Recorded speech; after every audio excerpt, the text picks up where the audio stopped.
మా ప్రభుత్వము ఈరోజు గౌరవ మంత్రివర్యులు తుమ్మల నాగేశ్వరరావు గారు రాష్ట్రం మొత్తం కూడా 3,800 ఇండ్లు ఇస్తే ఒక్కొక్క నియోజకవర్గానికి ముఖ్యమంత్రి గారితో ప్రభుత్వంతో కొట్లాడేసి ఈ నియోజకవర్గానికి 4,500 ఇండ్లు తీసుకొచ్చారు మొదటి దఫాలోనే.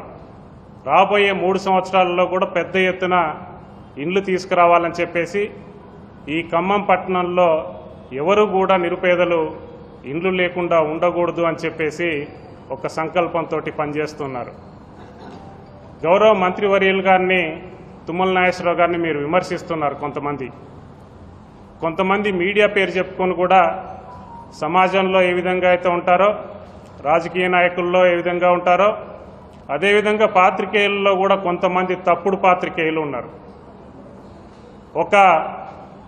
మరి యూట్యూబ్ ఛానళ్ల పేరు చెప్పుకొనేసి బ్లాక్మెయిల్కు పాల్పడుతూ మరి ఈరోజు 40 సంవత్సరాలు ఒక తపస్సులాగా పనిచేసినటువంటి ఉమ్మడి రాష్ట్రంలోనే ఒక చరిత్ర కలిగినటువంటి ఒక నాయకుడి మీద మీరు